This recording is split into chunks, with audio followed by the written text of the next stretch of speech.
Buenos días, buenas tardes y buenas noches. Bienvenidos a este programa Nada Personal. Bueno, hoy traemos un tema muy especial, un tema que no sabíamos cómo tocarlo porque nos parece que es como de expertos, pero como aquí estamos hablando y mirando a ver qué pasa, nuestros pocos conocimientos que tengamos o muchos sobre ciertos temas, y el tema de hoy que me parece muy especial, que llegamos a él de una manera como todos los temas, estamos charlando y de una a otra dijimos, bueno, ¿qué relación tiene hoy el estoicismo con el judaísmo? El estoicismo es una corriente muy antigua, pero hoy en día está resonando más y las personas sienten como que es la respuesta antigua para problemas modernos, de alguna manera. Bueno, entonces queríamos mirar y charlando cómo se puede entrelazar o cómo se entrelaza el judaísmo o se relaciona también el judaísmo con el estoicismo, porque el judaísmo tiene su parte filosófica y su parte racional, pero también tiene su parte mística, que es lo que digamos que lo encajona como en un sistema religioso. Es una cultura muy llena de estos temas, pues de ese sentido, como humano, pero también hay un sentido espiritual, metafísico, inmaterial, algo que la filosofía obviamente no tiene, que habla más desde el racionalismo y hasta donde la mente nos puede llegar, digámoslo así. Bueno, es un tema que por mi parte es muy interesante. Me parece bastante estimulante, bastante, por lo menos para mí, interesante poder poner las dos posturas, las dos visiones y no nada más ver en qué son diferentes, ver en dónde se encuentran, porque a lo mejor podemos encontrar y podemos rescatar conceptos de los dos lados, ¿no? A fin de cuentas, uno es una herramienta, el otro también de cierta manera es una herramienta para servir a Dios, pero es una herramienta también. Entonces, si los dos tienen un objetivo, a lo mejor puedes usar las mismas herramientas de un lado y del otro para conseguir, digamos, los objetivos de los dos lados o de uno solo. A mí me parece interesante todo este tipo de cosas, entonces... Seguro que sí. Bueno, lo principal, lo poco que sé de la filosofía, siempre se habla de que la filosofía no inició como una rama de conocimiento. En sí la gente era como filósofa, era porque dentro de sus trabajos, o sea, eran pescadores o eran profesores o eran de otras cosas, pero tenían tiempo de pensar, de reflexionar sobre algunos temas y eso era lo que exponían, y entonces terminaban, bueno, y lo que se sabe hoy es que muchos filósofos nunca escribieron nada, sus estudiantes eran los que escribían. Bueno, por excelencia Sócrates, lo que hacía, él decía que no sabía nada, que lo único que sabía era que no sabía nada. Y le iba haciendo preguntas a la gente en la calle.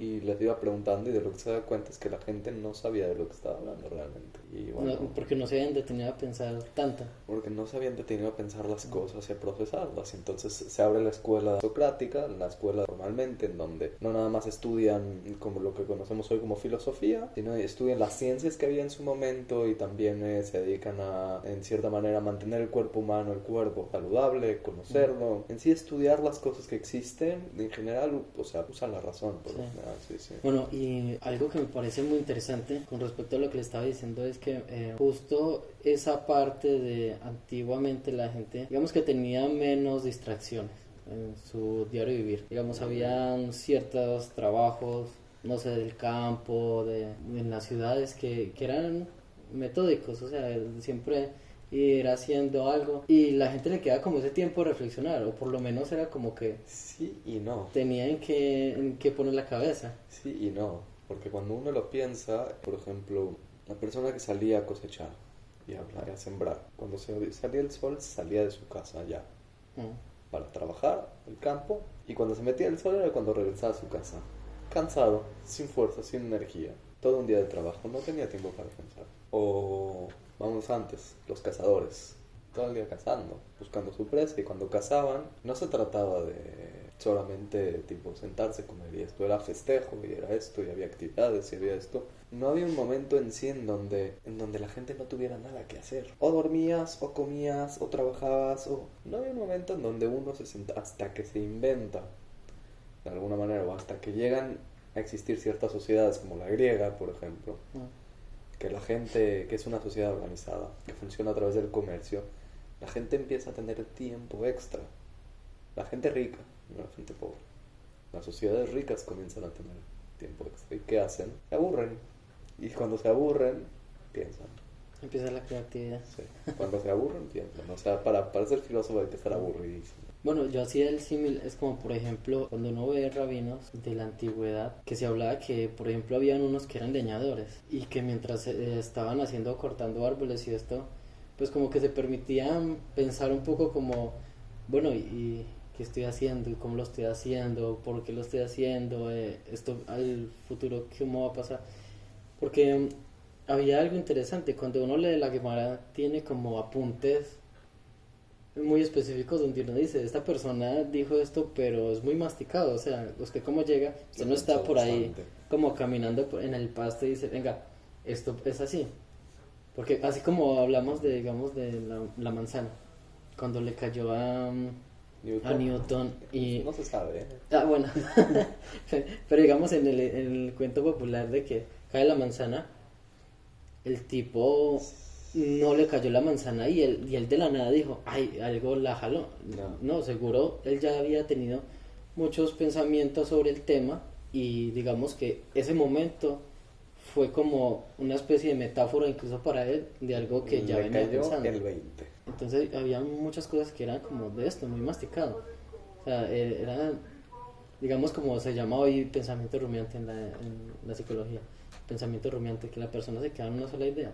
Porque en ese tiempo, digámoslo, hablando ya más desde el lado del judaísmo, habían situaciones donde había que resolverlas, que la Gemara nos habla más de los rabinos que estaban en el Sanedrín, y había situaciones que había que resolver o estudios que se hacían sobre la Torah que no encontraban como inicialmente, o así como de primera lectura no lo encontraban, y cada uno, porque estamos hablando de que eran 72 sabios juntos, cada uno se iba para sus casas, pero le seguía dando vueltas y vueltas, y cada uno de todo el conocimiento que tenían, no solamente teórico, sino también práctico, trataba de buscarle solución. No solamente, que eso me parece algo muy bonito, que no solamente era para solucionarlo ahí entre sus amigos, necesitaba solucionarlo para sí mismo, porque es un problema para nosotros, a esta sociedad.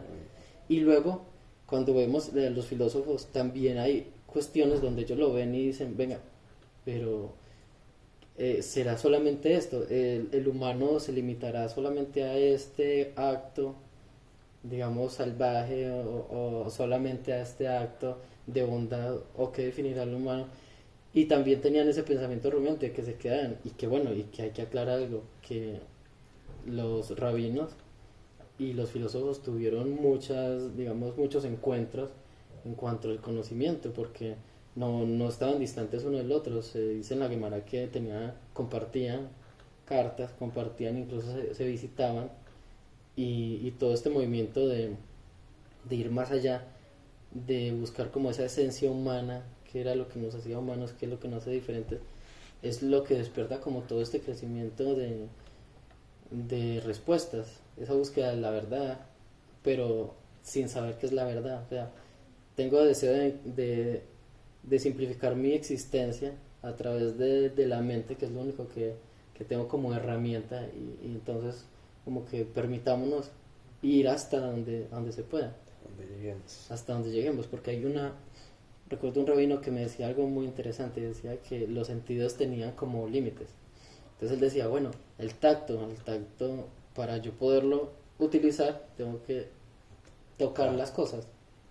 Entonces luego decía, el olor, el olfato tenía cierta distancia. Yo no voy a decir de que en aquella montaña huele a rosas, tenía cierta distancia para esto. Y luego sigue que los oídos, el sonido, sí puede ir mucho más lejos, pero también tiene sus límites. Y el ojo tiene también ya un kilometraje, hasta donde ya no se ve claro. Pero decía que la mente es donde ponía el límite. La mente podría inventarse todo un universo, y de ahí sale que cada persona tiene un universo en su cabeza.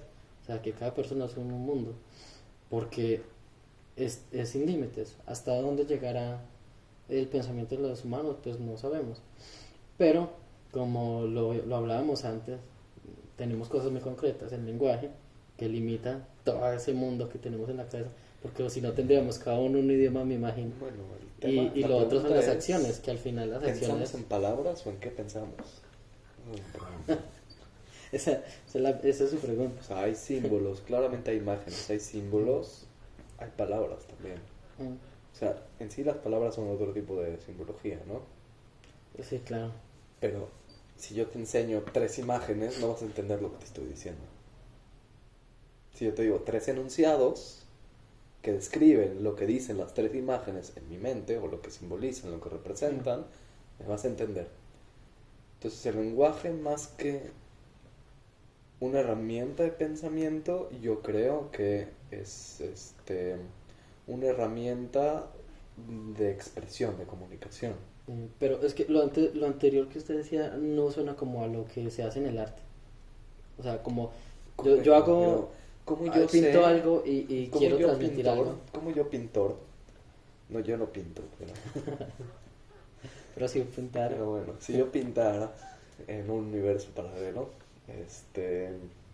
como yo pintor, transmito exactamente lo que le quiero decir a otra persona.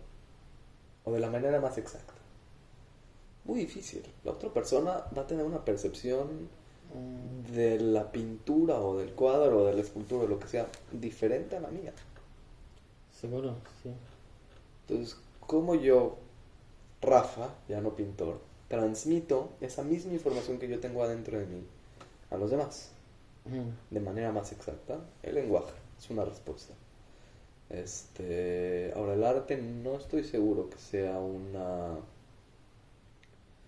herramienta para transmitir algo de manera exacta, sino es una herramienta para expresar algo que no puede ser expresado en palabras, se supone.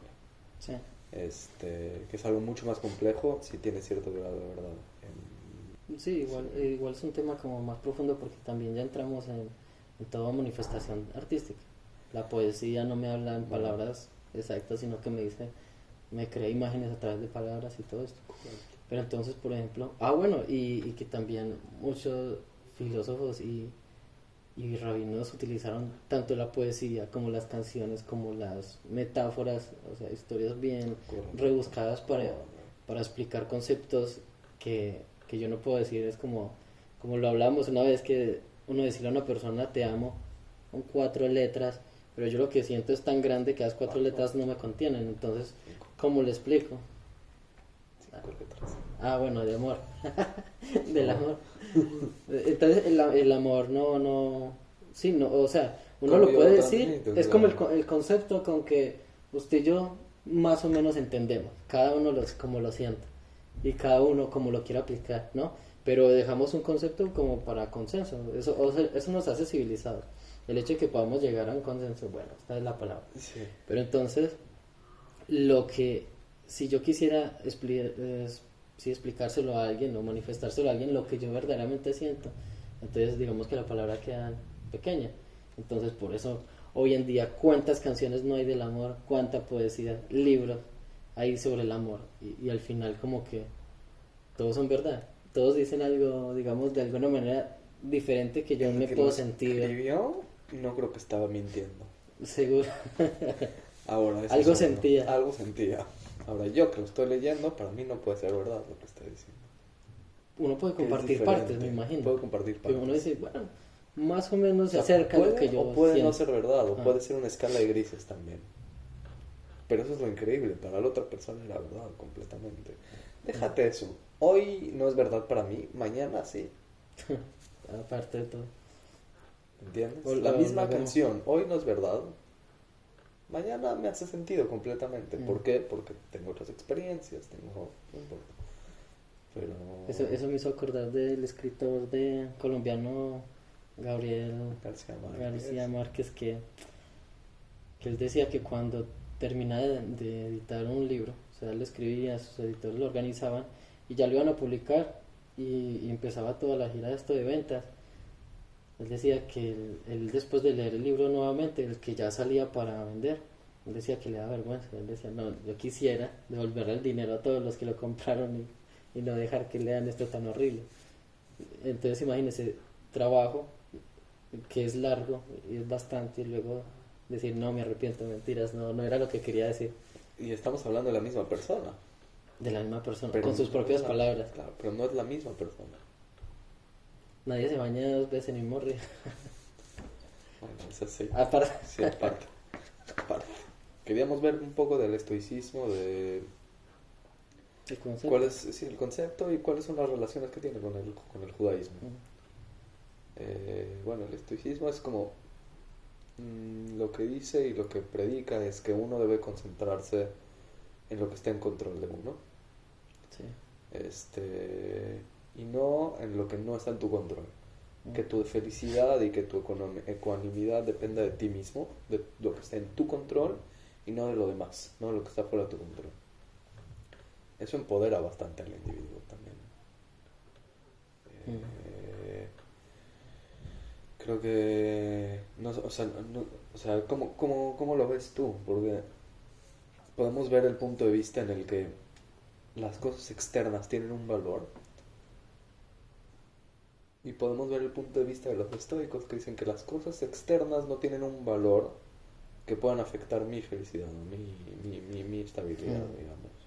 Sí, sí, sí. Pero ellos lo dicen como en el sentido de que, uno debería ser como medio invariable. O sea, lo voy a poner en este sentido. Por ejemplo, cuando llueve, las personas, según su opinión, a unas personas les gusta que llueva y les parece un día muy bonito y bueno, aunque tengan que salir y que yo he visto gente que empieza a llover y se alegran y salen a mojarse, mientras que también al mismo tiempo he escuchado quien dice se dañó el día, mire qué gris tan feo, tan triste, todo esto. Entonces me parece que el estoicismo cuando plantea esto de que uno sea como que no sea tan invariable, como que sea como imparcial al mundo externo, es como yo estoy, o sea, mi posición en este momento sobre la vida, digamos que es optimista, tengo que hacer lo que tengo que hacer y pasa algo y como tengo un objetivo que es como supervivencia o algo así, entonces simplemente resuelvo. Está lloviendo, ok, eso no es malo ni bueno en sí. Si lo disfruto o no disfruto, digamos que es muy personal, pero no es malo ni bueno para mi objetivo. Entonces simplemente saco una sombrilla o espero a que deje de llover o pido un Uber o lo que sea. Mientras que el movimiento natural de las cosas me va a estar llevando de un sentimiento a otro, me imagino que es lo que se debe evitar. Porque entonces si para mí llover es malo, porque me mojo, o que salga el sol es malo porque me quemo, pues como que nunca va a encontrar un punto medio ahí es donde de está felicidad, la clave también, así. según los estoicos. Las cosas externas, que las cosas externas no tengan poder sobre tus emociones, sobre tu estado de ánimo, que no necesariamente es el estado de ánimo, sino es el estado de felicidad, el estado de plenitud del que ellos hablan. Y que son tus percepciones sobre la lluvia, o sea, las percepciones del individuo sobre la lluvia, sobre el sol, las que definen si son malas o buenas. Sí. Y si tú dices, eso es, no importa si es bueno o malo, no, para mí es solamente. Bueno o malo es lo que yo tengo bajo mi control. Sí. Saco una sombrilla, eso es bueno, quizá. Así no me mojo, así cuido mi cuerpo, así yo qué sé, y soy feliz. O también el sol saca una sombrilla, ¿no? En español, en México decimos paraguas para la sombrilla de la lluvia y sombrilla para la sombrilla del sol. De sombra. Sí. Juego de palabras. Juego de palabras. Sí.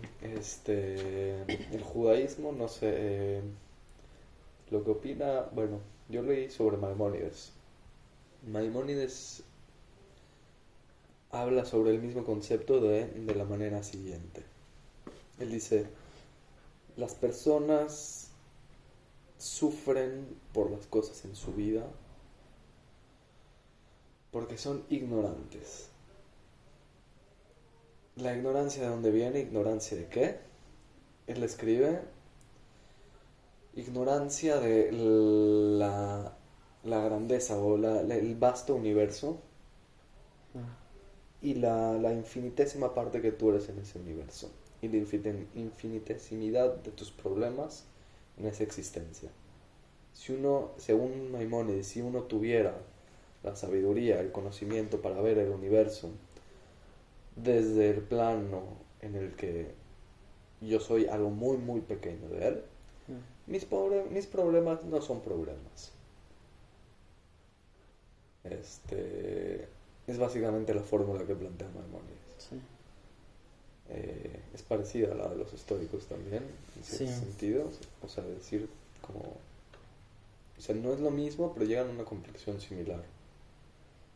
Yo creería que, o sea, desde mi perspectiva, el punto es como el objetivo. Sí, yo pienso que el objetivo hacia lo que yo quisiera llegar es como el uso de la herramienta como tal. Desde una perspectiva así, digamos general, que pongo yo es que cuando hablamos del estoicismo, de la filosofía como tal, el objetivo es como llevar al humano a una virtud, como a una perfección que se pueda llegar. Y desde la filosofía es como la perfección humana viene en la mente. O sea, el carácter, ciertas virtudes como la honestidad, esto, y todos esos detalles como que el cuerpo puede llegar hasta cierto punto, pero la mente puede llegar infinitamente, entonces es como que trabajémosla más y que en la filosofía aparece una cuestión, un concepto que es el alma, que dicen como Epicteto y también Séneca y Aurelio hablan como de el alma, pero no el alma como el judaísmo lo ve, como desde ese punto de algo inmaterial o metafísico, sino que el alma es como la esencia de lo que el humano lo hace ser humano. Entonces ellos ponen como, por ejemplo, el humano lo hace ser el hecho de que sea un ser social. Entonces hay que cuidar el alma, que es cómo se comporta, o sea, la virtud es cómo se comporta. Entonces el alma es que la persona tenga que comportarse de acuerdo a lo que se requiere en ese momento, o sea, no sé, como, no sé, la etiqueta que se tiene que utilizar o el comportamiento que se espera de él en cierta situación. Entonces está, digamos, que caminando en la calle, entonces esperamos que camine sobre la acera, sobre la banqueta y no sobre la calle. Es como que el comportamiento que se necesita.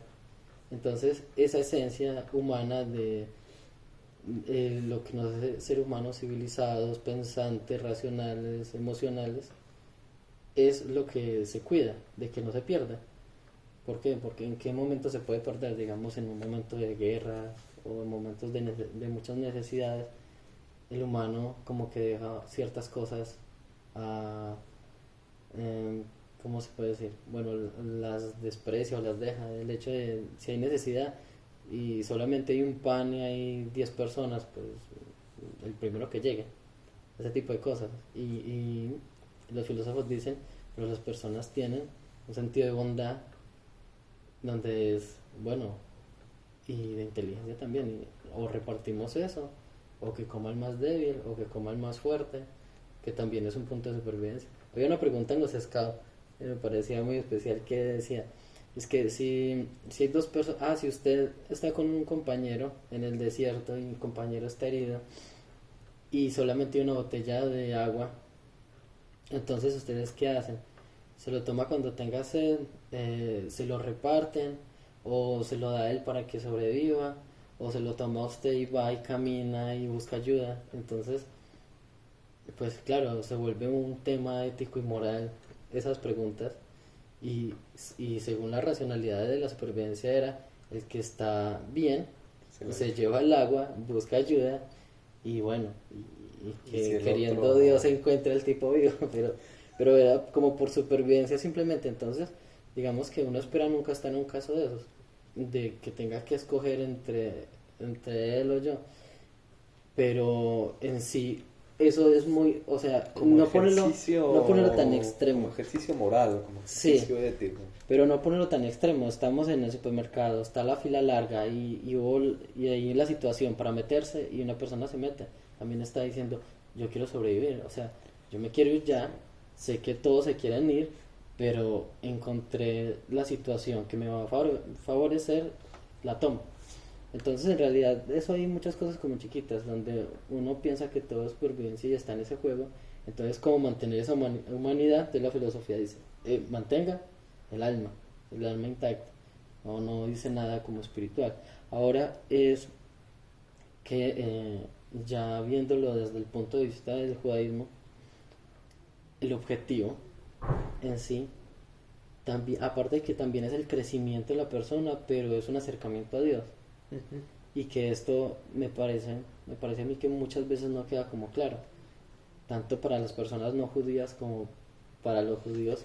Hay muchas veces que no queda claro esta situación, donde las personas quieren acercarse a Dios, pero es que Dios está lejos, o como que al final está en todas partes, entonces como que no importa dónde me acerque, ahí está. ¿Cómo tú defines acercarse a Dios? ¿Cómo lo definiría yo? Sí. Pues bueno, eso tuve, digamos, la fortuna de tener un rabino que teníamos las discusiones, él nunca nos dio respuestas, ¿no? siempre era como yo estoy aquí para que usted como que se refleje, pero no para yo le esté diciendo qué es lo que tiene que hacer o qué no tiene que hacer. Y en esa discusión simplemente es que cuando uno entiende el judaísmo desde la perspectiva de la Torah, de las mitzvot y todo esto, Hashem nos dice que a través de estas acciones concretas nos acercamos a él en el punto de que cumplir las mitzvot perfeccionan el mundo, ayudan a que el mundo se mantenga en un equilibrio. Correcto. Y entonces Hashem es el que sostiene el mundo, pero nos da a nosotros esa parte de que nosotros hagamos el trabajo. Entonces el hecho de que nosotros nos parezcamos, o hagamos el trabajo, o sigamos el negocio del Padre, nos hace parecidos a Él, y por lo tanto nos hacemos como de confianza para Él. Entonces eso nos acerca. Pues en un ejemplo así muy... Yo voy a traer un ejemplo contrario, una postura contraria. Acercarse a Dios es conocerlo.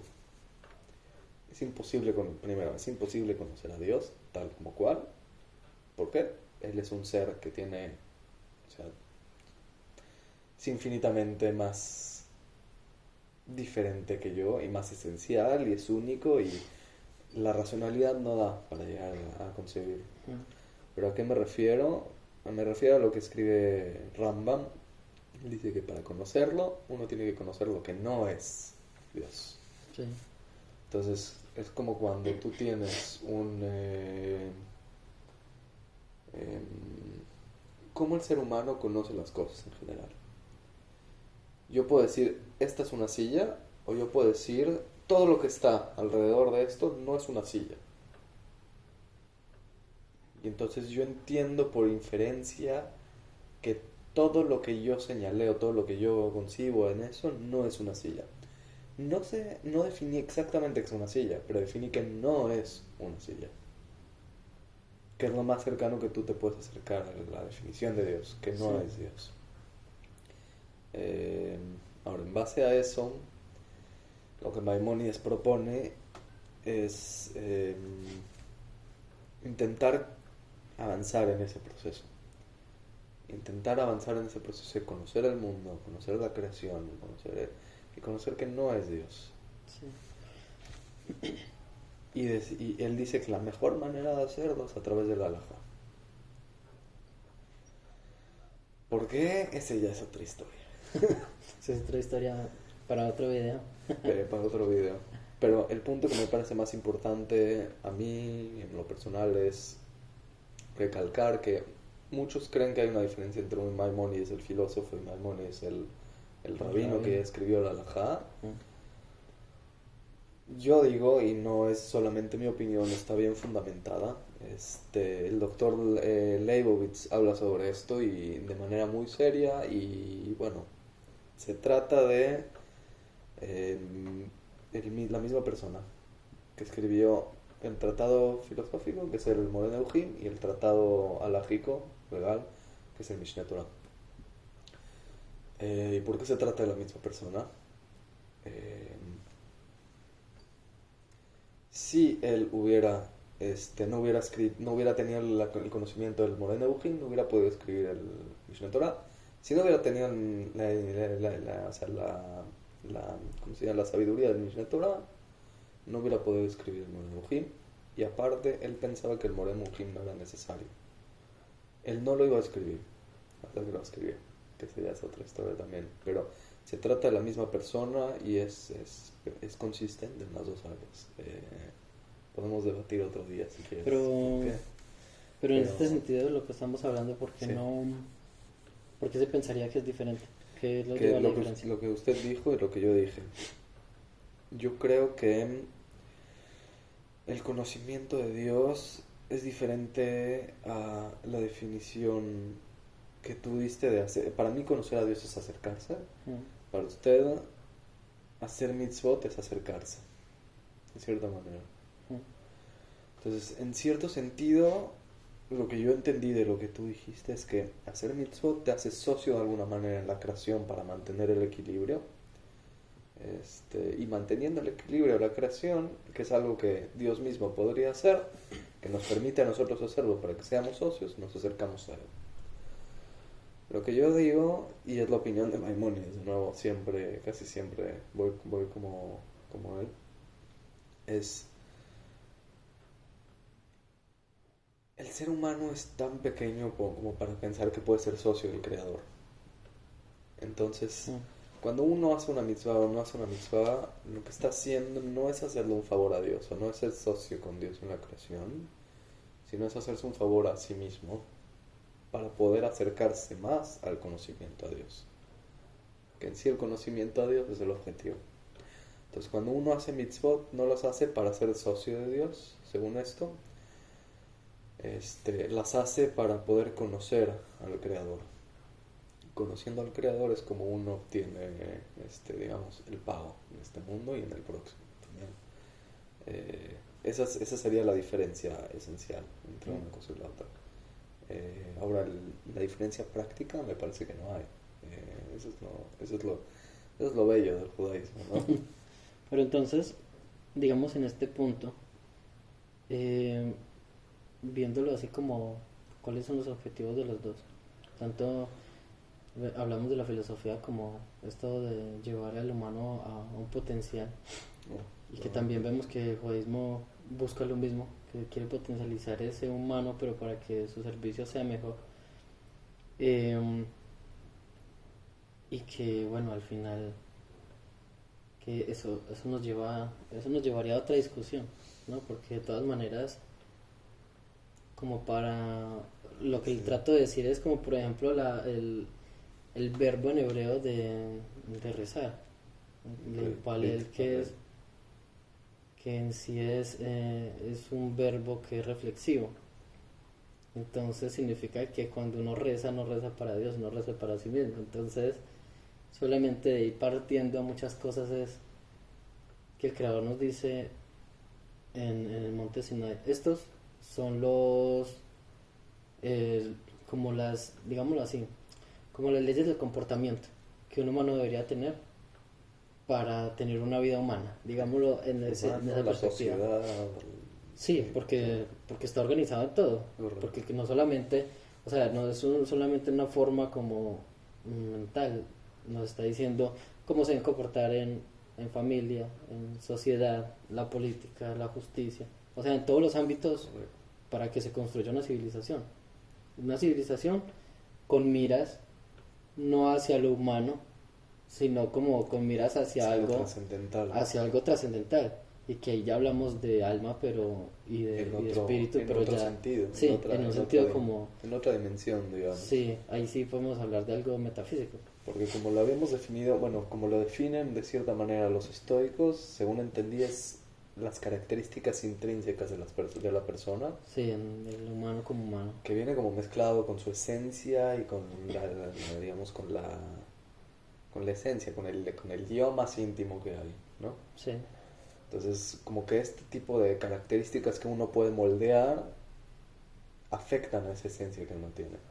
Una cosa así, es lo que entendí. No sé si estoy correcto. Más o menos. Bueno, esto creo que tiene una semejanza muy grande con el tema de las midot en el judaísmo.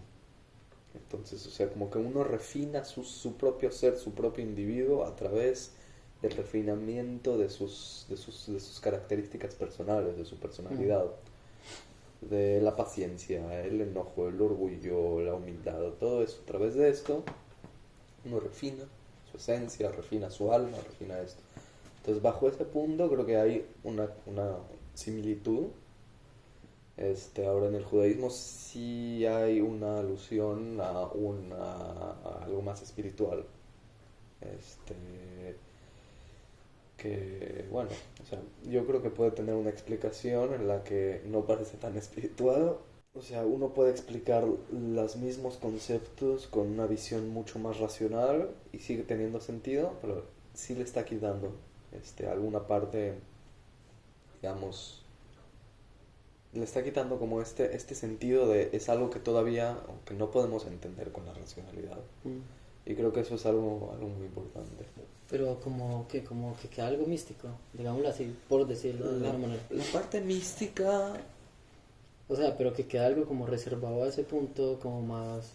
En cierto sentido que queda reservado a algo esotérico, algo que va más allá, algo que no se puede explicar con las palabras, que no se puede explicar con la razón, algo que solamente se puede entender a través de la vivencia, pero no es entendimiento en sí. Es que ahí está lo interesante. Me acordé ahorita de, por ejemplo, el estoicismo tiene como, si tiene un objetivo, o sea, ellos hablan de qué tipo de persona debería de ser un humano, cualquier humano. Entonces llegan y dicen, no, la persona debería de tener esto, y muchas características que nosotros en la sociedad sabemos que son buenas, que todos en gran medida tenemos unas que otras más desarrolladas, pero se buscaba como el ser humano así con un nivel increíble de bondades, pero también era como, ese es el objetivo, y ellos mismos decían, sabemos que no lo vamos a lograr, pero el hecho de poner un objetivo nos da a nosotros como una motivación de continuar, y eso me hace acordar del libro de El hombre en busca de sentido, que él decía que lo único que mantenía al hombre vivo era como sus ojos puestos en el futuro, que era algo extraño. La visión, sí. Sí, el hecho de que simplemente tuviera un objetivo a futuro. Un sentido. Ahorita llego a mi casa, hago esto. Algo que argumentara tu existencia. Sí, y eso le daba peso, como le existía. O sea, ¿para qué existo ahora? Para el próximo paso. Él que vivía, bueno, hay que explicar un poco a lo mejor, porque esto a mí me encanta. Él trabajaba, qué sé yo, o sea, cosas horribles, pero, bueno, o sea, movía cuerpos y cosas así. Y en un punto se dio cuenta que tan monótona era su existencia, que ya no tenía sentido. Él era un maestro en Alemania de psicología, en la universidad, era un doctor en psicología, me parece. Sí, psiquiatra. Psiquiatra. Y se dio cuenta de lo frío y de lo vano que se ha convertido su vida. Y se empezó a preguntar, ahí, empezó a tener tiempo para pensar. Se empezó a preguntar, ¿por qué la gente sigue viva? ¿Por qué la gente prefiere seguir viva a morir? Están sufriendo. Y él se dio cuenta que lo que le da vigor, lo que le da motivación a la gente es poder ver en el futuro o poder tener un sentido, algo que argumente que hoy yo existo. Y lo que a él le dio fuerza, él cuenta personalmente, es escribir un libro que relate desde el punto de vista psicológico lo que sucedía en los campos de concentración. Vio la oportunidad. Y eso lo mantuvo con vida, mantuvo su flama viva y es fuerte. Sí, porque qué seguridad tenía de sobrevivir y de publicar el libro. Bueno, y ese tendría que ser otro video porque la verdad que es bien interesante porque es una persona que, como dicen, no ostenta de religiosidad, no era religioso, pero un comentario que tenía era que siempre se hablaba de, ahí en las barracas, siempre se hablaba de religión y de política. La política en cuanto a cómo le estaba yendo a todo este tema de la guerra, pero la religión era una discusión constante, que incluso él veía a la gente rezar o hacer cosas improvisadas, y él decía, hay algo, o sea, es impresionante desde ese punto de vista de él que se sustraía así a ver esto como un fenómeno y decía, o sea, no importa la situación que estén, no se pueden desarraigar.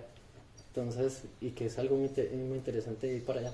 Súper interesante. Pero entonces, digámoslo, en ese punto también ya lo religioso también se pone, no hay como una persona digamos, en la Torah perfecta, que uno diga, Hashem quiere que seamos como este.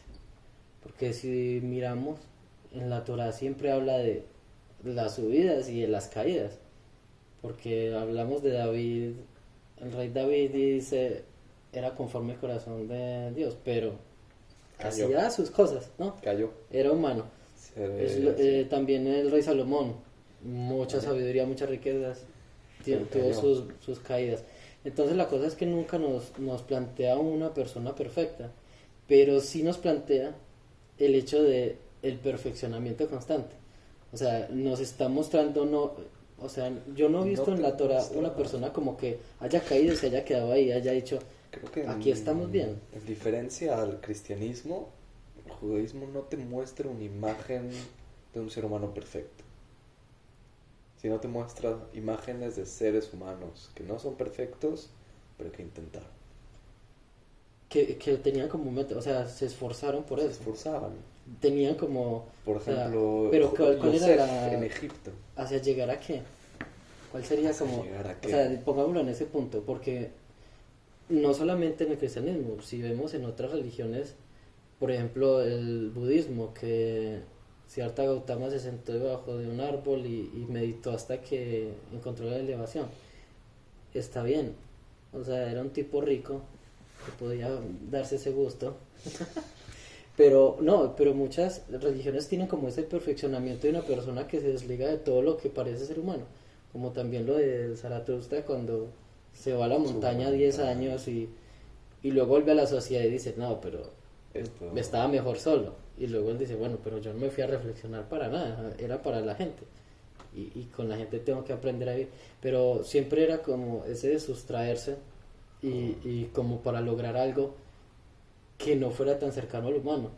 Y me hace acordar de cuando dice que en el Tanaj que nosotros como humanos somos solo un poquito menos elevados que un ángel, pero Dios no quiere que seamos ángeles. O sea, no se busca como una perfección, sino como la conciencia de perfeccionamiento. No es como, Correcto. en realidad no existiría límite, cada persona tiene su propio idea camino. De seguir adelante y seguir hacia arriba. O sea, es esta idea de intentarlo hasta el final y seguir subiendo hasta el final porque no hay fin.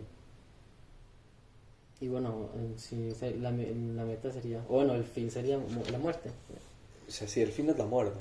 El objetivo Hasta ahí. es lo que se llama imitato Dei, imitar a Dios, ¿no? Ser igual a Dios, que evidentemente es imposible. Pero se pone como una especie de, Pero ese es el de objetivo. umbral de... Ese es el objetivo. de objetivo. Y el objetivo no tiene límite. Mm. Entonces es un objetivo sin fin. Siempre que pienses que llegaste hasta arriba, no has llegado hasta arriba. Todavía puedes más. Entonces ahí está la ciencia de esto. Porque de todas maneras es como, por ejemplo, si mucha gente lo puede pensar como el burro que le ponen una zanahoria al frente para Sí, que camine. Claro.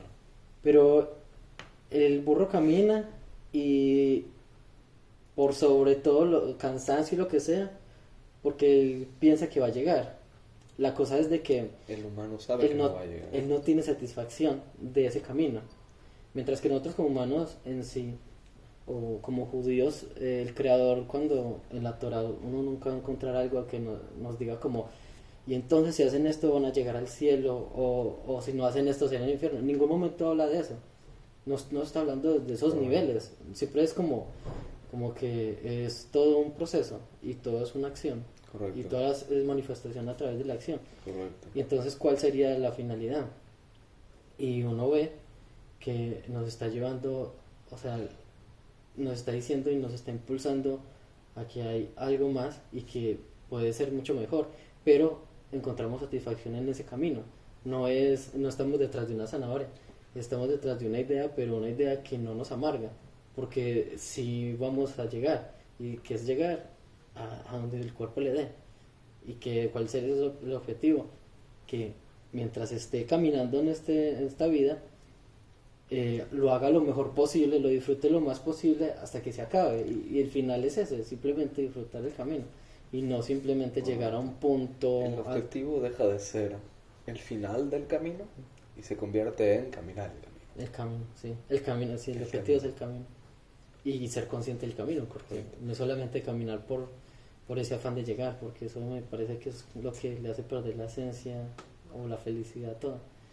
Y me acordé de un rabino que estudió en Inglaterra. Entonces él decía que la yeshiva había quedado como en una especie de campo. Okay. Y él siempre se paraba a tomar un café, a mirar una montaña que estaba muy alta y no dejaba ver pues qué había atrás. Entonces le da curiosidad. Y él decía, ¿en qué momento podré ir allá a esa montaña y ver qué hay detrás? Y entonces lo especial es que un rabino en cierto momento ahí lo escuchó hablar sobre esto y hicieron una excursión y fueron a la montaña. Entonces fueron todos los estudiantes y vieron la montaña, fueron arriba al pico más alto y el rabino se dio cuenta, el que me estaba contando, que había otra montaña. Y entonces el rabino le preguntó, ¿qué siente? ¿Se siente decepcionado porque ve otra montaña o siente satisfacción porque sabe que hay otra montaña? Y entonces el rabino le dijo, me da más curiosidad, quisiera saber qué hay detrás de esa montaña. Entonces el rabino le dijo, pues bueno, hasta allá no vamos a ir, pero ¿qué tal si se encuentra otra montaña? Y otra montaña, y otra montaña, y otra montaña. Entonces él decía, pues llegaría como al punto del cansancio físico de decir, bueno, está bien, sé que me voy a encontrar otra montaña. Pero decía que, pero se pusieron a hablar de eso, de que la curiosidad lo mantenía uno. Y yo por eso hay veces digo que el gato no murió por curioso. La curiosidad no mató al gato, sino que lo hizo vivir sus 7 vidas como tenía que ser. Porque siempre dicen, la curiosidad es una forma como que la gente mata la curiosidad, como decir, es peligrosa. Pero es peligrosa para quién y en qué momento. Ahora, si no, hay gente que no lo ve como peligroso. En el mismo sentido de las montañas. ¿Qué sentido tiene ir a la siguiente montaña si ya llevo 3 montañas y ya vi que hay una montaña atrás de cada montaña? Entonces podría concluir que atrás de esa montaña va a haber otra montaña y luego otra montaña y luego otra montaña. ¿Qué sentido tiene seguir yendo y viendo más montañas? Esa es otra. ¿Para qué lo hago? Me voy a esforzar y ya sé cuál es el resultado. Ya no tiene sentido. Sí, va a llegar a un punto donde hastía ya ver tantas montañas. Entonces, ¿cuál es el sentido de seguir adelante? Yo creo que si yo me quedara toda mi vida viendo una sola montaña, me aburriría de la vista. Hay que decir. Tocaría darle la vuelta a la montaña para verle de otro aspecto. También. Pero ya, después de diste 8 vueltas, ya. ¿Te vas a quedar en la misma montaña 50 años? No, te vas a la siguiente, y luego a la siguiente, y luego a la siguiente, y está bien. Ahora, hay gente que se va a quedar en la misma montaña toda su vida. Y bueno. Bueno, hay otro concepto. Por ejemplo, Nietzsche, que tenía un concepto que decía es que sobre la eternidad. Decía, ¿qué tal si el hombre fuera eterno? Si las cosas tendrían sentido. Y si uno se pone a ver, lo único que lo mantiene a uno es ese concepto del momento morir.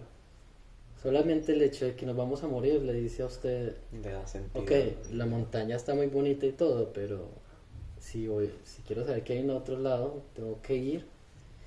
Y porque es que esto se va a acabar en algún momento y yo no sé si va a llegar.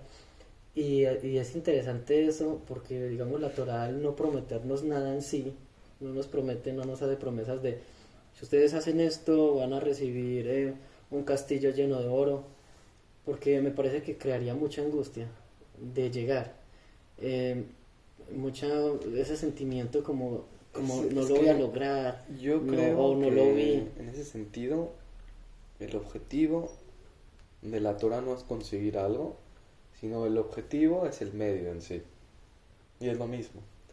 El objetivo no es recibir el pago por todo lo que hice. El objetivo es hacer todo lo que hice. Sí. Y ese es el pago. Totalmente. ¿Cuál es el objetivo de leer un libro? Aprender lo que tiene. Bueno, o aplicar lo que aprende. Entender. Sería como el último. Toda la idea es que el objetivo está en el acto en sí. ¿Dónde lo vemos? Por ejemplo, muy claro en la Torah, creo. El estudio de Torah. ¿Cuál es el objetivo de estudiar Torah? aplicarlo. No, el objetivo es el estudio en sí. La aplicación ya es otra cosa. Ya. Es que me acordé de un Pero- que era el que dice que el que estudia para aplicar, estudia para... Ah, se le da el mérito también de enseñar. El que estudia solo para enseñar, dice que no se le da el mérito ni de aplicar ni de enseñar. Correcto. Pues porque como que no lo hace trascendental, ¿entiendes? O sea, Es el que acto por el acto se disfruta. La explicación creo que es que el que estudia está estudiando, el que estudia para enseñar está estudiando para demostrar cuán sabio es. Ajá. El que estudia, Hace creo, un ¿no? acto Esa es de- una explicación. Sí, sí, un acto Y de el que fe. estudia para aplicar está estudiando realmente para hacer las cosas para él, Ah, para realmente hacer las cosas bien, y enseña porque se lo sabe, ¿no? y de su Pero, experiencia, pues claro. le habla así. Sí, es parte importante. Pero Pero volvemos a eso, de que es el medio. O sea, es el camino de lo que, medio lo que es- tenemos que hacer. correcto. Porque si nos ponemos en esas, pues miramos siempre a los tres patriarcas que ahora se habla de una expansión del mismo pacto, porque a Abraham Avino se le dice Nos va a quita tener tierra, una la tierra y un descendencia. pueblo grande y todo esto, y murió y no lo vio. Y luego se le dice a Isaac lo mismo, y luego murió y no a lo vio, Jacob, y luego a lo Jacob y mismo, murió y no lo vio. Y Entonces, luego los hijos no pero lo vieron. eso no los detuvo. Y que ese es el detalle, no los detuvo, no era como... Y no se quejaron, no llegaron al final de sus días diciendo, bueno, ¿qué pasó? Me prometió hijos y no los estoy viendo la cantidad, o no estoy viendo la riqueza, no estoy viendo nada. Entonces Nada como más que, eso. bueno, voy a renunciar aquí antes de morir, ¿dónde le firmo para renunciar? Si lo vemos desde ese punto de vista, o si lo queremos analizar más por ahí por los patriarcas, Abraham, cuando Dios le dice, ve y sacrifica a tu hijo único, y bueno, a tu único hijo que va a seguir el pacto, Isaac, es como o sea, es una contradicción. Sí. Por él va a seguir el pacto, pero me estás diciendo que lo mate y de por además, sí. y además con la dificultad A para ver, tenerlo. es un sacrificio humano. Aparte Abraham que- estaba en contra del sacrificio. ¿Cómo puede ser? Entonces, ¿qué sucede? Abraham demuestra realmente su fe en Dios. Demuestra realmente que el valor único en su vida es reverencia al Creador, es fe en Dios, es Irat Hashem, es temor a Dios, amor a Dios. Pues es este concepto de apego a Dios, Sí. de estar bajo su, ¿cómo se llama? Su Ol Malchut Shamayim, es bajo el yugo de Dios, digamos. Actuar de acuerdo a su voluntad, subyugarse a la voluntad del Creador. Entonces, ¿qué es lo que sucede? Estamos viendo que Abraham está dispuesto a sacrificar todo por un objetivo que va más allá de lo que va a recibir en este mundo. O sea, él está dispuesto a cumplir la voluntad trascendental a través de sacrificar sus bienes materiales, incluso lo que lo trascendental le prometió, no materialmente, inmaterialmente. Entonces, es la expresión más alta, yo creo, de lo que se puede llamar un sacrificio. Sacrifico todo por el futuro, por lo que realmente vale. O sea, vamos a decirlo en otro tema, por ejemplo, un sacrificio.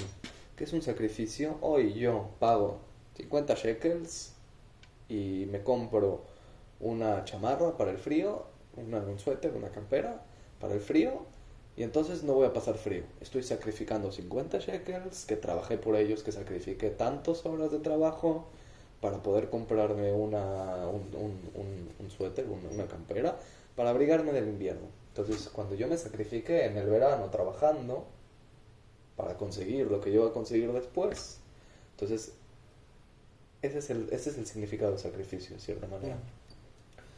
Los que plantaban antes, en vez de comerse el grano que habían cosechado, lo tenían que guardar para plantarlo. Estaban sacrificando lo que se podían comer, lo que era comida, para recibir el siguiente año, más tiempo, más comida. Pero ¿quién te promete que el siguiente año va a llover? A lo mejor no llueve. Bueno, hago un sacrificio necesario, lo que necesito dar, para recibir a cambio lo que puede ser que en el futuro me vaya a dar. Y es ahí donde entra también la filosofía estoica.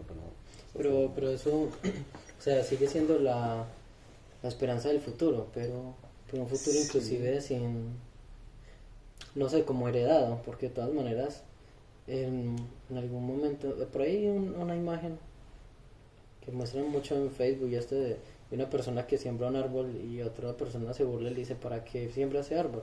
Si de aquí a que eso dé frutos ya está muerto. Y él dice, sí, pero cuando yo también he comido de esos frutos de gente que tampoco disfrutó.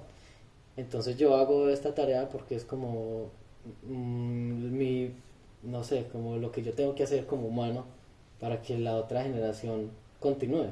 O sea, yo tengo mi labor humana y es que siga existiendo el humano. Es trascendente.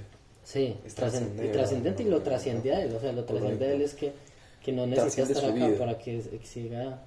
Trasciende su vida de forma material, quizá, pero sigue trascendiendo. Ahora, el acto de Abraham trasciende la vida material, trasciende toda la vida de él, el material, el mundo. Entonces, creo que ese es un poco el punto del sacrificio. Es poniendo el límite más allá de lo que tiene que estar. Entonces, haciendo los sacrificios mayores, el mayor sacrificio que podrá existir.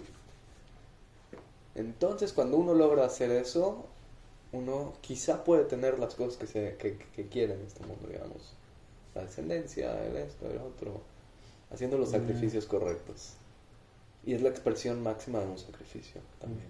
Bueno, ahí me hizo acordar de otro tema. A ver. Para terminar de ampliar. Que es de otro concepto de la filosofía, el amor fati. No conozco. El amor al destino. Amor al destino que está viviendo. Dice que si uno tiene, digamos, uno se hace consciente de su situación, la que sea, económica, social, lo que sea. Se hace consciente de eso. Y usted con responsabilidad y con fuerza lo acepta. Y dice, está bien, esta es mi parte, esta es mi porción, esta es mi realidad. Y si es lo que tengo que vivir, lo voy a vivir. Y voy a hacer lo posible y lo mejor para vivirlo bien. Digámoslo así, como que este es mi papel, bueno, lo voy a cumplir como tiene que ser. Así como también decía Víctor Frank, si este es mi papel en este momento, pues lo voy a hacer lo mejor posible. Si tengo que ser una persona, un esclavo, lo voy a hacer como tiene que ser. Entonces, amor fati es eso de yo como que me empodero de mi situación, soy esto, estoy aquí, este es mi tiempo y lo voy a hacer lo mejor posible. Entonces, en ese punto dice que cuando uno hace de su realidad como parte de su deseo, entonces lo que usted desea está en su realidad. ¿Entiende? Como que uno yo deseo esto, no voy a salir más de acá, también. Eso es lo que yo quiero y eso es lo que tengo. O sea, lo que quiero es lo que tengo y lo que tengo es lo que quiero. Eso es Pirkei Avot también. ¿Quién es el rico? El que está contento con el que tiene. ¿Quién es el feliz? ¿Quién es el feliz? ¿El que está contento con lo que tiene? ¿O quién es el rico? No recuerdo, pero son tres cosas que habla. ¿Quién es el rico? Sí. El que está contento con lo que tiene. Porque si hablo, ¿sí? Desde ese punto. Sí. Si usted tiene lo que usted tiene, usted dice, es lo que tengo. O sea, por ejemplo, en este momento si la persona tiene $1, esto es lo que tengo. Y con esto tengo que resolver. No nada más tiene el Entonces, dólar. Pero lo tiene, digámoslo, en su presente lo tiene. ¿Qué más puede necesitar, digámoslo así? Si se pone a pensar en el futuro o en un destino paralelo donde, qué bueno tener $1.000.000, claro que sí, pero ¿qué tiene en este momento? Completamente estoica. ¿Es en Mishle o es en... no me acuerdo, en Ben Sirá, no me acuerdo? Dice, Al titzar tzarat maha ki lo tela ma ילד יום בנמצא אתה מצטער על העולם שלו שלך או על היום שלו, על העולם שלך. No sufras por el sufrimiento del mañana, porque no sabes qué van a nacer, qué va a nacer el próximo día. O sea, qué va a suceder mañana. Y entonces te vas a encontrar que te estás lamentando por una realidad, por una existencia que ni siquiera es tuya. O sea, ¿qué te está diciendo? Te estás haciendo cuentas en la cabeza de que esto no sé qué y esto no sé cuánto, y ese dinero y el no sé qué, no el dinero, y a lo mejor no voy a tener para no sé qué. Espérate, a lo mejor no, a lo mejor mañana, hoy te va muy bien y esto, y te encuentras $1,000,000 en la calle, no sé. O, porque o sea, la idea es no lamentarse del futuro, que todavía no pasa. Sí, claro. Del pasado entiendo, pero eso de vivir atrapado por el pasado. El preocuparse, ocuparse antes. Ocuparse antes de que suceda. Sí. ¿De qué sirve? Hay una frase estoica de Marco Aurelio también, que es no te preocupes por lo que va a suceder mañana, porque lo vas a encontrar con las mismas armas de la razón que te arman hoy. O sea, pasado mañana el problema que va a salir, no lo tienes que pensar porque a lo mejor no existe. Pero si aparece, no te preocupes porque las mismas facultades de la razón que tienes hoy, las mismas herramientas para resolverlo, las vas a tener pasado mañana. Entonces no es Pues, problema. ahí concluiríamos con la cuestión de la ley de Murphy, que es que las cosas que tienen que pasar van a pasar, esté preparado o no. Entonces lo mejor es estar preparado.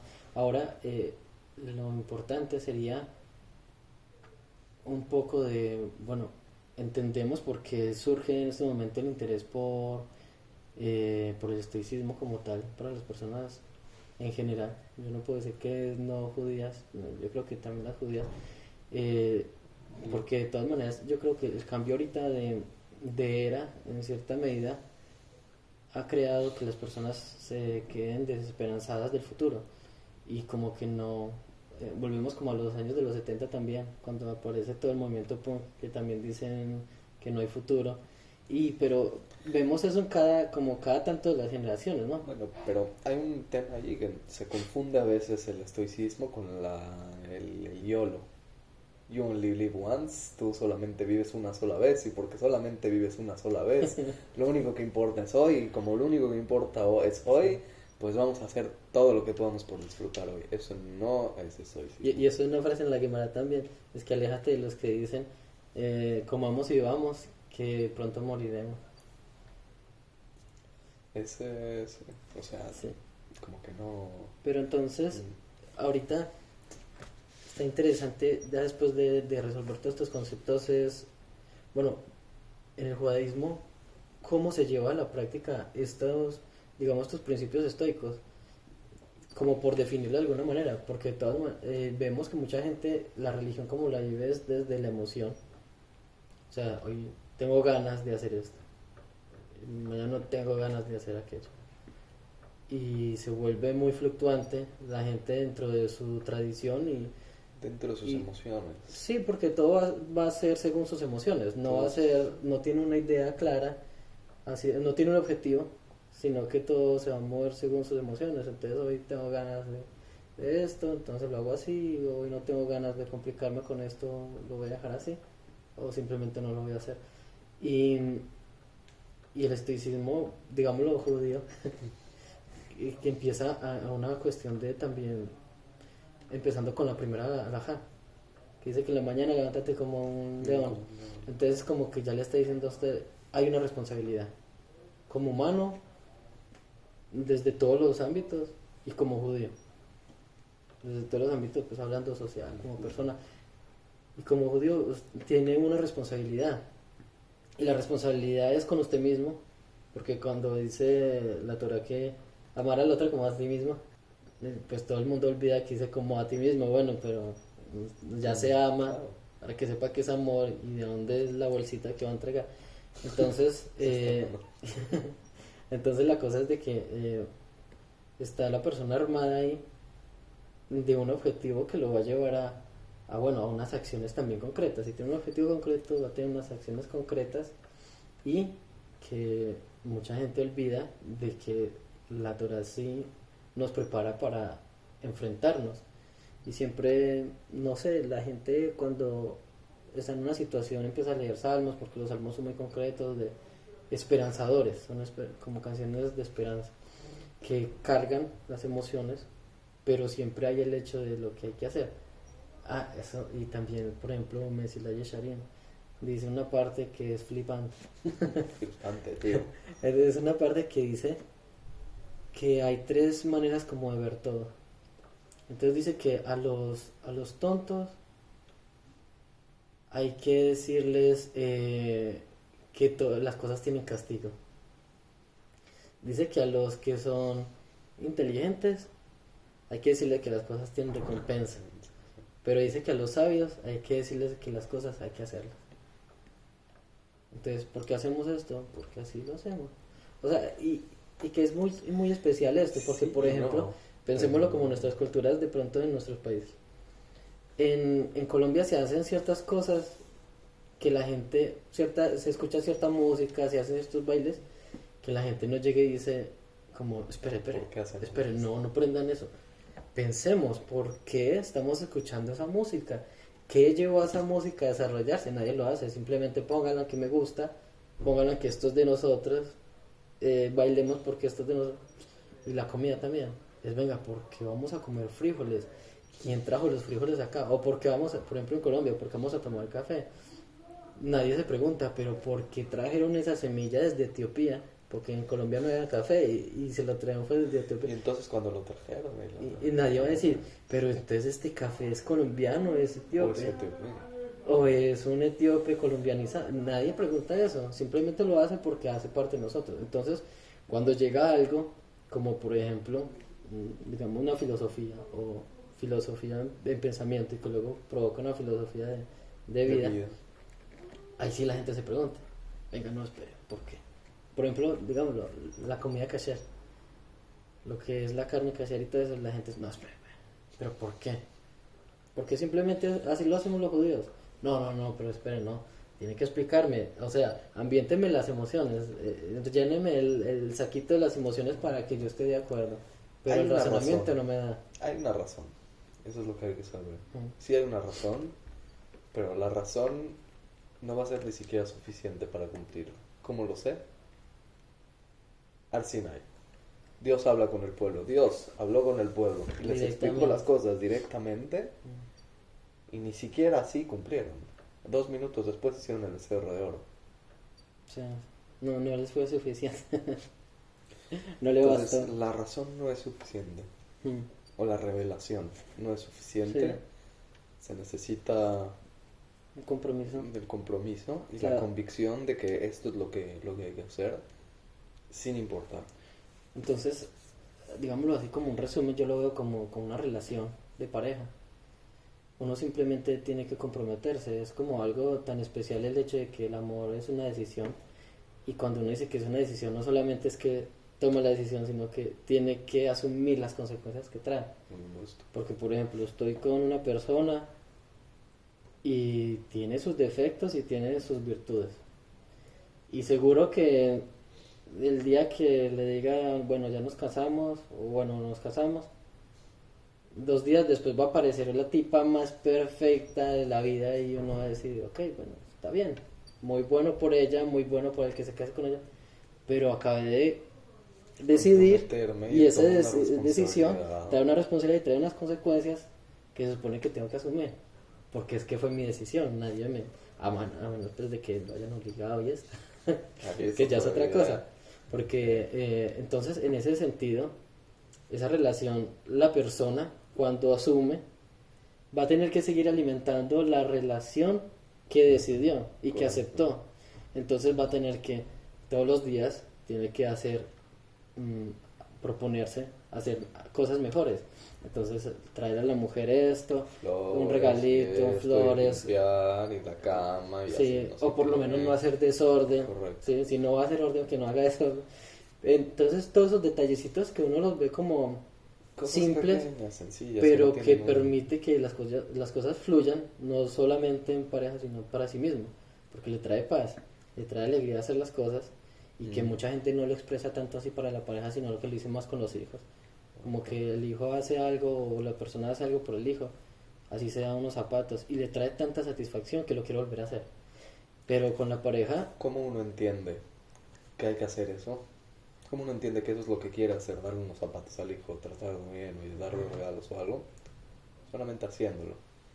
Solamente teniendo hijos uno lo puede entender. Bueno, antes de tener hijos uno no... El sentimiento como tal. Como sí. la acción. El sentimiento como tal, la razón por la cual uno lo hace. Sí. Y creo que es lo mismo con las mitzvot y con la halajá. Al principio puede ser que uno no le vea el sentido. Cuando uno lo hace, se da cuenta de la grandeza y la importancia y lo tanto que uno quiere hacerlo y repetirlo y seguirlo haciendo. Sí, es que a eso iba. Entonces, cuando uno también con una pareja se permite perfeccionarse, porque hay un objetivo, que es que la relación cada vez sea mejor. Como estamos hablando de que el acercarse a Hashem o a Dios es en sí también eso de conocerlo. Y usted como conoce a una persona, relacionándose con la persona. O sea, si usted no tiene intimidad, y que hablar de intimidad es hablar de cara a cara y con ¿cómo se dice? Con sinceridad, eso produce que haya una intimidad, porque hay un círculo de confianza, hay una cosa que se está compartiendo en ese momento muy interna, y eso hace conocer a la persona. Correcto. Porque si no lo hay, pues siempre va a estar desconocido el uno del otro. Entonces, cuando uno empieza a estudiar Torah, empieza a cumplir, no solamente empieza a conocer sus límites también, sino que también empieza a conocer los del Creador. O sea, cuál es la voluntad, lo que estamos hablando. Los límites, no. Pero o sea, el punto del que no se quiere llevar. O sea, la voluntad que tenía él con eso, con esa acción. Y cuando uno la hace, y lo hace con ese amor de hacerlo, porque entonces uno hace de su deseo el deseo de él, entonces uno lo hace y cada vez lo va a hacer mejor. Es como hablar, un Shabbat, una persona que no guarda nunca Shabbat, y un día quiere guardar Shabbat y dice, bueno, voy a empezar con un pan normalito, de cualquier marca, incluso comprado por ahí, un pan tajado, y un vino cualquiera, y entonces el tipo simplemente hace las bendiciones y ese día come un sándwich con vino y ya, y eso fue lo que hizo. Y se sintió bien. ¿Por qué? Porque lo hizo, porque tuvo una experiencia de eso y luego se dio cuenta, o sea, como nunca lo hacía, entonces su límite era hacerlo, y lo hizo y expandió su límite. Entonces dice, ¿qué tal si a la próxima compro es pan y carne también? Entonces queda mejor en el sándwich. Entonces voy a hacer con esto, y la próxima le pone lechuga, y a la próxima dice, no, mejor no es este pan, como un poco de pan, pero también lo va a echar de eso. O sea, el final se va a perfeccionar. ¿Por qué? Porque hay relación, digamos, hay intimidad, porque hay sinceridad con la acción, pero también hay responsabilidad, y entonces eso es lo que va a llevar a crecer. Entonces, así mismo llegamos como al punto del fin de los dos, de tanto el judaísmo como de la filosofía estoica, es que la persona, a partir de sus acciones, pero la conciencia de sus acciones lo haga crecer y lo haga ir más allá. La gente puede tener todo el objetivo que quiera, o sea, porque hoy en día está tan famoso el ir al gimnasio, porque las personas dicen, mi objetivo es un día mirarme y decir, uff, qué buen trabajo he hecho. Una persona que lleve un año yendo 1 hora al gimnasio cada semana, 1 hora, un día va a dejar de ir. ¿Por qué? Porque simplemente no está viendo resultados y dice, no, esto no sirve, esto no es para mí. Digamos que conoció su límite, pero el objetivo que está buscando lo puede hacer sentir como bueno, no lo alcancé, y lo hace sentir triste, y esto, perdí dinero, perdí tiempo, lo que sea. Entonces la cosa es de que el resultado, uno sí busca un resultado, uno quiere ver algo, pero el hecho de querer ver algo sí le causa como la tristeza. Por eso lo que hablamos de que finalmente sí es muy concreto, el disfruta el camino, porque va a encontrar pequeñas satisfacciones cada vez, y va a llegar a un punto donde va a encontrar algo, porque yo creo que sí hay puntos donde usted encuentra topes de los objetivos, pequeños objetivos de los que siempre se hablan, de corto plazo y mediano plazo y largo plazo. Porque por ejemplo no vamos a decir de que un ingeniero, un constructor va a decir, yo quiero construir el edificio más grande, y decimos, el tipo nunca va a tener satisfacción porque nunca va a lograr hacer el edificio. Lo más seguro es que sí lo logre, pero él va a estar construyendo y va a decir, qué bonito se ve la recepción. No hay nada más, pero qué bonito se ve la recepción. Uf, esas ventanas se ven increíbles, me las imaginaba de una manera, se instalaron, están muy bonitas. Otras cosas va a decir, no es como me lo imaginaba, pero Ahora, le diremos forma. sería horrible si este mismo arquitecto está construyendo el edificio y odia construir edificios. Pero él quiere tener el edificio más grande del mundo, él quiere construirlo, pero odia construir edificios. ¿Por qué lo está construyendo entonces? Bueno, Está odiando más, o sea, más tiempo del... Entonces, está sufriendo más tiempo de lo que va a disfrutar, probablemente. sí, porque cuando lo termine, ¿qué? Igual no es de él. Y la gente no se va a acordar Lo va a del ver, nombre lo va a de él. disfrutar, lo va a esto, pero el proceso lo sufrió. Eso Sí. no está bien. Es como, por ejemplo, las Torres Gemelas. ¿Quién habla de quién las construyó? Ahora, no estoy diciendo que no haya que sufrir a veces quien las construyó. No estoy diciendo que no haya que sufrir a veces. A veces hay que sacrificar una parte de sí mismo para obtener algo. Sí, Pero no le llamaría sufrimiento. Sino gajes del oficio. Es un esfuerzo que uno tiene que hacer, sí. Un gaje del oficio. Sí. Sí, Es un pero, esfuerzo que uno tiene que poner para recibir algo a cambio. sí, porque no lo haríamos del sufrimiento así como sufrimiento por sufrir, sino que estamos hablando de que hay momentos de que simplemente no se va a alcanzar como la satisfacción completa que está buscando, sino que son como, o es contraria, porque Ramban también dice, es como que nosotros decimos que algo es bueno si me conviene, algo es Si no me malo conviene. si no me conviene. Entonces ahí, no me conviene, Te así estás sea viendo, bueno. estás pensando que el universo es para ti. ¿Me Eh, entiendes? En ese punto de vista estás pensando que el universo es para ti. Las cosas existen Sí. para ti. No para los demás. Déjate los demás individuos, mm, los animales, las formas de vida, los minerales, la existencia del universo, sí, en los planetas, depende, o sea, no están para ti. sino que es que eso entramos a otro tema. Es otro debate. Sí, pero no así, porque de todas maneras, digámoslo, Pero eso, no, eso es pero, lo que dice Rambam. pero para concretarlo Justo eso es lo que hacia dice eso, es porque, por ejemplo, en Rad de Breslov, no me acuerdo cuál es el Rad que dice, creo que creo que en el Nicotemo Harán es que El hay que mundo pensar fue- como que el mundo fue creado para No, lo que escribe, si recuerdo bien, podemos checarlo, es que el mundo no podía existir hasta que, o sea, no, sin sí. ti. No, también, ese también está. No, pero el otro dice es que hay que pensar como si el mundo hubiera hecho, no, si hubiera creado solamente para uno. mí. Pero ¿en qué sentido? Y que a eso volvemos al tema. ¿En qué sentido? En responsabilidad. O sea, Por supuesto. digamos si su ¿Qué papá eslabón, llega y qué le da eslabón algo. soy yo de la cadena que tiene que por mí existe el mundo? Mm. ¿Qué eslabón soy yo para que el mundo sea como es en sí? Esa es la Para esa es la idea. mantenerlo. Correcto. O sea, si le quito ese eslabón, todo se echa a perder a lo mejor. Sí.